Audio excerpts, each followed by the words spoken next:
Ladies and gentlemen, one of the great tragedies of our time is that people confuse the mere expression of emotion with strength. They think that raising their voice, slamming their fist on the table, or collapsing into despair is a sign of authenticity, as if being raw and unfiltered is somehow noble. But let me tell you something: fundamental emotion in its raw state is not strength, it is chaos, it is untamed energy, and like any untamed energy, it can just as easily destroy you as it can elevate you. The person who cannot discipline their emotion is like a man holding fire in his bare hands, insisting that because he feels the heat, he must be strong. But we know what happens to that man: he burns himself and he burns everything around him. Now, that does not mean emotion is the enemy. Quite the opposite. Emotion is power. It's the raw vitality of life itself. Without it, you become dull, lifeless, mechanical. A person who cannot feel is a person who cannot connect, cannot love, cannot dream. But power without direction is dangerous. Fire contained within a furnace can heat a home. Fire running wild through a forest reduces everything to ash. And so the question is never, should I feel? The question is, can I master what I feel and direct it towards something higher? Think about anger. Anger is one of the most destructive forces when it controls you. It blinds your judgment. It poisons your words. It ruins your relationships. But anger, disciplined and transformed, can become a force for justice. It can drive you to correct what is wrong, to fight for what is right, to protect those who cannot protect themselves. That is the difference between a tyrant and a leader. The tyrant is ruled by anger, while the leader rules over it. The same is true of fear. Fear, when unchecked, paralyzes. It makes you avoid challenges. It shrinks your life. It whispers lies into your mind. But fear, when mastered, sharpens your awareness. It tells you what is dangerous. It prepares you for the unknown. It teaches you caution and strategy. Courage, after all, is not the absence of fear. It is fear under control. So when people tell me, I just can't help the way I feel, what they are really saying is, I have chosen not to take responsibility for the most fundamental aspect of my being, my own inner state. And make no mistake, the world does not respect that. People may pity you, they may even comfort you, but they will not admire you. Respect is reserved for those who can remain composed when everything around them is falling apart, for those who can endure insult without descending into rage, who can bear disappointment without collapsing into despair. And this is not merely about what others think of you. It is about the very structure of your soul. Because if your emotions rule over you, you are not free. You are a slave to every insult, every provocation, every shifting circumstance. You are like a leaf blown about by the wind, never rooted, never stable. But if you discipline your emotions, if you learn to channel them, you become something far more dangerous and far more admirable. You become a person who is in command, and command is respected. This is why the great philosophers, from the Stoics of ancient Greece to the spiritual teachers of every faith, have insisted upon self-mastery. They understood that the greatest battlefield is not out there in the world, it is within you. The war is not against your enemies, it is against your own impulses. And the victory is not in suppressing your emotions, but in ruling them. Suppression leads to bitterness and resentment. Mastery leads to wisdom and strength. Think carefully about the people you respect most. They are not the ones who lose their temper at the smallest provocation, nor the ones who crumble under pressure. They are the ones who, even when threatened, insulted, or betrayed, keep their composure. Their calmness commands attention. Their discipline earns admiration. That is not weakness, that is power. So I say to you, never confuse volatility with authenticity. Never believe that losing control makes you real or honest. That is the lie of a culture that celebrates impulsiveness while secretly despising it. True respect, true admiration, comes to those who can feel deeply yet remain steady, who can experience the storm without being swept away. That is the man or woman who is trusted, followed, and remembered. And so the challenge before you is clear: discipline your emotions. Channel them, refine them, direct them. Let them serve you rather than enslave you. Because at the end of the day, the world does not respect the one who burns uncontrolled. It respects the one who knows how to carry the fire without being consumed. Respect at its core is not something you demand from the world. It is something you earn. And it is earned not through loudness, not through bravado, not through the performance of dominance, but through the quiet, undeniable presence of self-mastery. You cannot lead others if you cannot lead yourself. You cannot expect people to trust you if you are at the mercy of every emotional impulse that arises within you. People are watching, even when you think they're not. They're watching to see if you can hold yourself together when the pressure mounts. They're watching to see if you collapse into chaos when life strikes you hard. And whether consciously or unconsciously, they decide in that moment whether you are worthy of their respect. Now, think about this carefully. Respect is not rooted in external control. It is not about how much you can force others to obey you. That kind of power is brittle. It cracks the moment fear is gone. True respect is rooted in self-control. It is the ability to regulate your own thoughts, your own words, your own actions, no matter what storm is raging outside of you. A man or woman who can regulate themselves radiates strength. Others sense it, they feel it. They instinctively know they can rely on that person because stability in oneself translates into stability for others. Consider the workplace. Imagine a leader who lashes out at every inconvenience, who speaks without restraint, who sulks when things don't go his way. He may hold the title of boss, but people won't respect him. They may obey, but it will be out of fear or necessity, not genuine admiration. And the moment they can leave, they will. Now contrast that with a leader who, under the same pressures, remains composed. He doesn't deny reality. He feels the stress, the disappointment, the frustration, but he does not let it spill uncontrolled into his actions. He stays measured. He stays deliberate. He acts with clarity. That is the kind of leader people trust. That is the kind of person others want to follow because they know he won't collapse under pressure or betray them when emotions run high.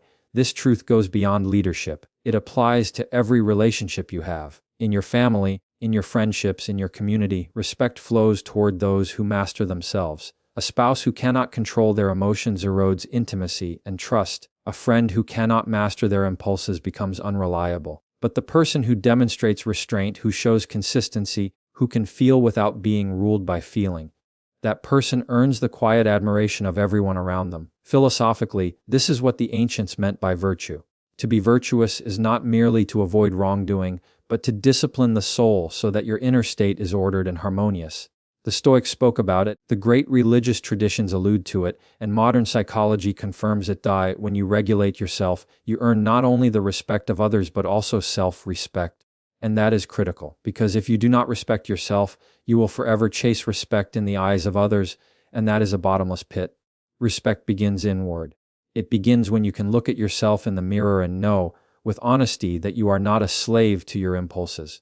But let's not romanticize this. It is hard work. It requires vigilance. It requires patience. It requires failure and correction over and over again. Self-mastery is not achieved in a single day, nor is it a destination you arrive at and remain forever. It is a practice, a discipline, a lifelong battle, and yet it is a battle worth fighting because the reward is dignity. The reward is stability. The reward is the kind of respect that no one can take from you, because it is anchored not in what others think but in who you have become. And here's the paradox: once you master yourself, you don't need to demand respect anymore. It flows toward you naturally. People sense it in your tone, in your posture, in the way you carry yourself. You don't have to shout to be heard, because your presence speaks louder than your words. You don't have to insist on authority, because authority has already been established in the way you conduct yourself. So understand this: the path to respect is not paved with dominance over others. It is paved with discipline over yourself. The question is not whether the world will test you. It will. The real question is whether, when that test comes, you will stand firm or collapse under the weight of your own impulses. And so the call is clear: if you want respect, earn it the only way it can truly be earned. Govern yourself. Discipline yourself. Rule yourself, because only the man or woman who masters their own soul becomes worthy to lead, to love, and to be respected. One of the things we underestimate most in life is just how fragile trust is. You can build it for years, sometimes for decades, and then watch it collapse in a single moment of uncontrolled emotion. This is one of the deepest tragedies of human interaction: how quickly something solid can be undone when emotion runs unchecked. A careless outburst, a cruel word said in anger, a bitter reaction fueled by insecurity, and suddenly the foundation of respect that took so long to build begins to crack. People don't forget. They might forgive. They might even try to understand, but they don't forget. And every time you show yourself unable to master your emotions, their willingness to place confidence in you erodes. Relationships, whether personal or professional, are built on predictability. People need to know how you will respond, especially when situations turn difficult. If your reactions are volatile, if people never know when you might explode or withdraw or collapse, they cannot rely on you. And when people cannot rely on you, they distance themselves. This is a psychological law as firm as gravity. Humans avoid unpredictability because unpredictability signals danger. If someone is unstable, they might hurt you, betray you, or drag you into chaos, and no one wants to live in a constant state of threat. You've seen this play out. You've seen friendships destroyed because one person couldn't stop themselves from speaking cruelly in a moment of anger. You've seen families torn apart because resentment was expressed with venom rather than controlled with wisdom. You've seen careers ruined because an employee, or even a leader, let their emotions boil over in front of others and revealed that they were not truly in control. These moments are often irreversible. You can apologize, you can repair, but something has changed. People can no longer unsee that you are not in command of yourself. And every time they interact with you afterward, there's hesitation, there's doubt, and respect begins to slip away. But notice the opposite is also true. When you encounter someone who remains calm under pressure, who refuses to let bitterness poison their words or fear dictate their choices, you begin to trust them more deeply. Why? Because their emotional discipline becomes a shield of safety. You know they won't lash out unpredictably. You know they won't crumble when things get hard. And that makes you want to draw closer to them, to work with them, to stay connected. Their emotional stability becomes the ground upon which trust is built. In this sense, unchecked emotion doesn't just damage your relationships, it destroys opportunity. People talk, people remember. If you are known as someone who can't regulate yourself, doors quietly begin to close. Maybe they don't tell you to your face. Maybe you don't even realize it's happening. But slowly, invisibly, people stop recommending you, stop inviting you, stop considering you for the roles or responsibilities that require steadiness. They look elsewhere, and you are left wondering why you keep getting passed over. The answer often is that people don't respect volatility. They don't trust chaos. And the brutal truth is this: you can't separate respect from trust. If people don't trust you, they cannot respect you. Respect flows toward the person who demonstrates reliability, who can manage not only external problems, but also their own inner turmoil. That's why this principle is so critical. Your ability to control your emotions is not just about personal pride or dignity, it is about whether people can rely on you. If they cannot, you will always find yourself isolated, cut off from deeper connection, and excluded from greater opportunity. So the question becomes, are you willing to pay the price of emotional undiscipline? Are you willing to sacrifice relationships, trust, and opportunity simply because you don't want to govern yourself? Because that's the reality. The cost of unchecked emotion is extraordinarily high, and the reward for self-mastery is equally profound. The disciplined person becomes magnetic. Others are drawn to them.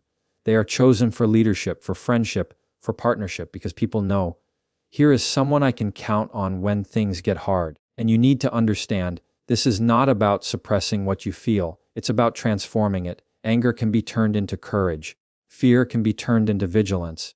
Sadness can be turned into empathy. But if you leave them uncontrolled, they become destructive. If you master them, they become sources of strength. This is why respect will always belong to those who discipline their emotional life. Because people do not entrust their futures, their families, or their hopes to those who are unstable. They entrust them to those who remain steady in the storm. So remember this: every word you speak in anger, every action you take in bitterness, every collapse into despair has consequences far beyond the moment. It touches your relationships, your reputation, and your destiny. Guard yourself well, because trust is fragile, and respect is earned only by those who prove themselves reliable. The choice is always before you. Will your emotions destroy what you have built, or will you master them and become the kind of person others can rely on without fear? The real question at the heart of all this is freedom, and not the superficial freedom we so often celebrate today, the freedom to do whatever you feel like in the moment, but real freedom.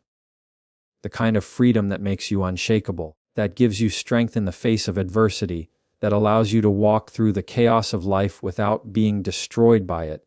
And here's the hard truth: without control over your emotions, you are not free, you are enslaved. Think about it. If every insult dictates your reaction, you are not free. If every disappointment throws you into despair, you are not free. If every provocation drags you into anger, you are not free. You are simply reacting, being pulled on strings like a puppet by everything outside of you. The world presses a button, and you respond. That's not autonomy, that's bondage. And deep down, you know it. Because every time you lose control, every time you say or do something in the grip of unchecked emotion, you feel it afterward. You feel the shame, you feel the regret, and you realize, for a moment, that you were not in charge of yourself at all. Now compare that with the person who disciplines their emotions. Life strikes them just the same. It doesn't spare them. They face insults, setbacks, betrayals. But instead of being yanked around by every wave, they stand firm. They feel the anger, but they don't let it govern them. They feel the fear, but they don't let it paralyze them.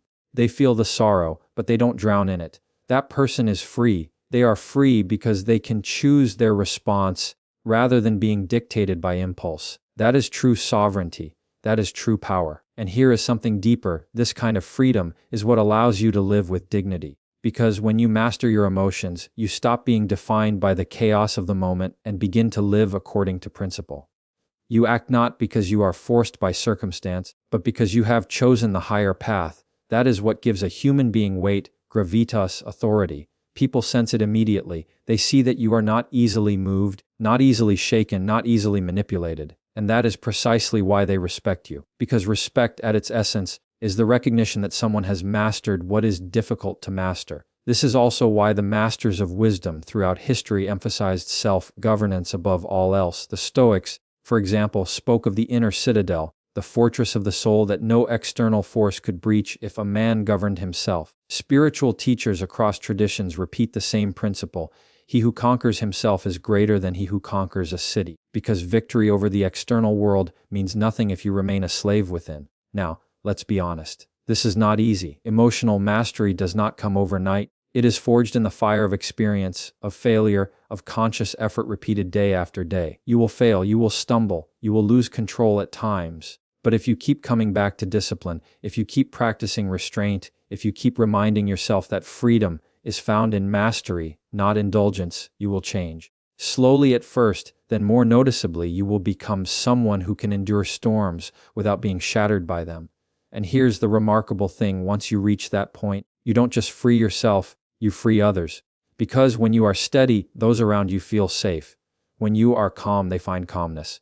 When you remain disciplined, you create an atmosphere where others can trust, where they can flourish, where they can step forward without fear of chaos. Your freedom becomes contagious, your mastery becomes a blessing, and your respect becomes inevitable. So let me leave you with this thought: your emotions are not your enemy, but neither are they your master. They are your responsibility. If you leave them unchecked, they will enslave you and destroy everything you value. But if you discipline them, if you harness them, if you direct them toward what is noble and true, they will become the very foundation of your freedom. And the truth is, the choice is yours. You can remain a slave, tossed about by every impulse and circumstance, or you can rise, take command of yourself, and step into the dignity that comes with mastery. Only one of those paths leads to respect. Only one leads to freedom. Choose mastery. Choose freedom. So remember this: the respect you seek in life will never come from force, from loudness, or from demanding it. It will come from the quiet, disciplined strength of mastering yourself. If you cannot govern your own emotions, you cannot govern your life. But if you take command, if you carry the fire without being consumed by it, you will walk through the world with freedom, with dignity, and with respect that no one can take from you. Master yourself and the world will respect you.